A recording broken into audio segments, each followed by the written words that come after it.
Todos sabemos que las mujeres votan gracias a Evita. ¿Es así? Si no fuera por Evita, ¿las mujeres no votarían? Así que hoy, en Rompiendo Mitos, vamos a hablar del sufragio femenino. O sea, que las mujeres puedan votar.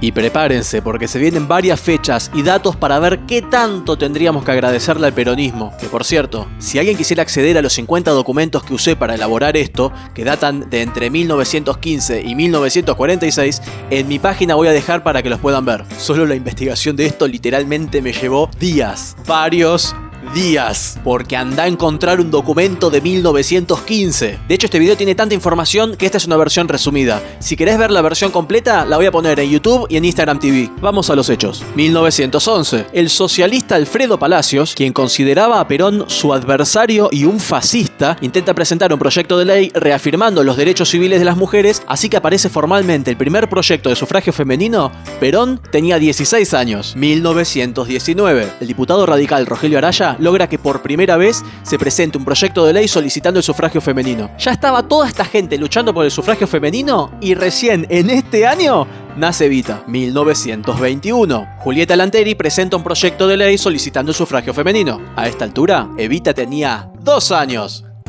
1925. El 9 de junio de este año, el diputado radical Leopoldo Bard también presenta un proyecto de ley solicitando el sufragio femenino. Y al día siguiente, el 10 de junio, el diputado conservador Ángel Sánchez Elía propone una reforma de Código Civil solicitando la igualdad entre hombres y mujeres. 1926. Y así se establece una igualdad civil entre hombres y mujeres. Sin embargo, las mujeres todavía no pueden votar. Y ese mismo año, en San Juan, el gobernador, el radical Aldo Cantoni, a los 3 días de asumir, impulsa, entre otras cosas, que las mujeres puedan votar. 1927. Y así es como en abril de este año, Aldo Cantoni logra que se apruebe una ley por la cual las mujeres pueden votar en San Juan. Antes de seguir, si valorás todo este esfuerzo y mis días de investigación, te dejo mi página por si querés pasar a hacerme un aporte gorilatorio solidario. O sea, una donación, pero le pongo nombre chistoso. 1929. El proyecto de 1911 de Alfredo Palacios esta vez se puede presentar en el Congreso, pero se vio interrumpido por el primer golpe de Estado que sufre Argentina a manos de Uriburu. Ese golpe de Estado en el que participó Perón. 1932. El radical Ernesto Sammartino, miembro de la Convención Constituyente de Entre Ríos, promueve el sufragio femenino en la reforma constitucional. Y vamos a escuchar de este tipo Sammartino dentro de unos años. Y ese mismo año, vuelve a surgir el proyecto de Alfredo Palacios, el que quedó trunco unos años antes. El 11 de mayo de 1932 presentan los proyectos de sufragio femenino los socialistas Fernando de Andrés y Silvio Ruggieri, y también el conservador José Bustillo. Todos el mismo día. En diputados se le da media sanción, es decir, solo faltaba que el Senado vote a favor para que se convierta en ley. Y finalmente algunos senadores se excusan votando en contra, diciendo que ante la crisis derivada del crack del 29, esta reforma no era viable. Seguramente otros no quisieron por cavernícolas nomás, ¿no? 1938. Otra vez el diputado Silvio Ruggieri, del socialismo, y el diputado Santiago Fassi, del radicalismo, ambos presentan distintos proyectos de ley, pero ambos solicitando la igualdad política entre hombres y mujeres. 1939.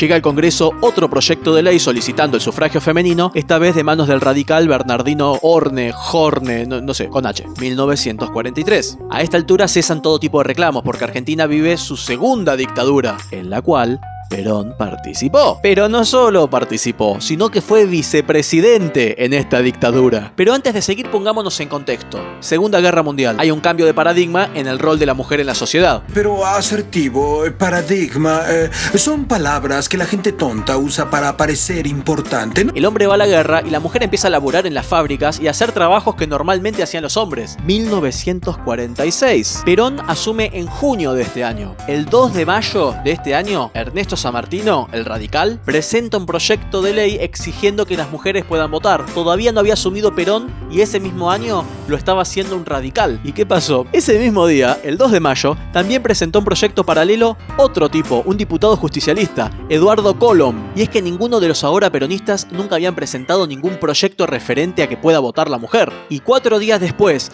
de que estos dos diputados presentaran estos proyectos que eran iguales, también llega otro proyecto del conservador Justo Díaz Colodrero. Así que en 4 días cayeron 3 proyectos iguales diciendo que tienen que votar las mujeres. Y como digo, siento que Perón ni siquiera siquiera había asumido todavía, esto te habla un poquito del rol de la mujer y de la época que se estaba viviendo. Ah, por cierto, para este entonces, en América ya votaban en varios países las mujeres. En Canadá, Estados Unidos, Ecuador, Brasil, Uruguay, Cuba, República Dominicana, Jamaica, Panamá, así que no me van a decir que el contexto histórico no influyó. Y así es como en 1946 en el Senado se da media sanción, solo faltaba que voten en diputados. Y en 1947, a través de la ley 13.010, se vota de manera unánime en diputados. Y esto es importante, unánime. Y los peronchos lo presentan una vez. Los acompaña tanto la oposición que presentan el mismo proyecto 2 veces en paralelo. Y van los peronchos y te dicen que es gracias a Evita, no me jodas. En 1947 ningún diputado se opuso. Es decir, que fue gracias a que todos votaron a favor. Si la oposición no hubiera votado a favor,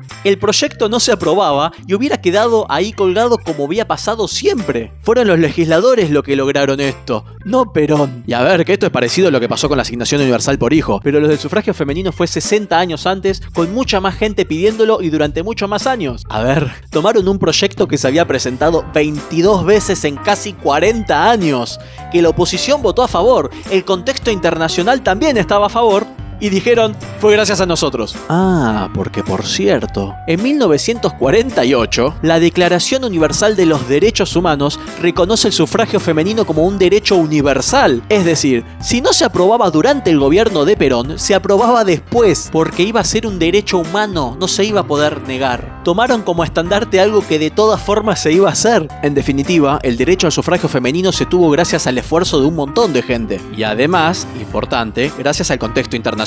Pero el peronismo te lo muestra como un logro de Evita, es decir, cagándose en un montón de mujeres que lucharon por esto. Evita muy hablo por todas las mujeres, pero en realidad arrogándose la responsabilidad de que las mujeres pudieran empezar a votar, está faltándole el respeto a toda la gente que estuvo luchando antes que ella. En 1932, Julieta Lanteri murió en un accidente automovilístico bastante dudoso, la atropellaron. Se cree que la asesinaron porque ahí nomás venía el debate por el sufragio femenino. Así que decir esto fue gracias a Evita, en realidad es cagarse en Julieta Lanteri y en un montón de personas. Ah, paréntesis, si querés poder enviar este video por WhatsApp, este y todos los videos están en mi página para poder descargarlos. Hola, soy el Augusto del futuro editando este video. Como algunos sabrán, me cerraron la cuenta de Facebook, así que si no me siguen en mi Instagram personal, háganlo, y si no también pueden en Twitter y en YouTube. Y les quiero dejar una frase que me pareció interesante. Una democracia en la que las mujeres no tengan los mismos derechos que el hombre no es más que la esclavitud de una mitad del género humano respecto a la otra mitad. Y como digo siempre, choripanilus, si están en desacuerdo con algo, me pueden contraargumentar con fuentes. Adiós.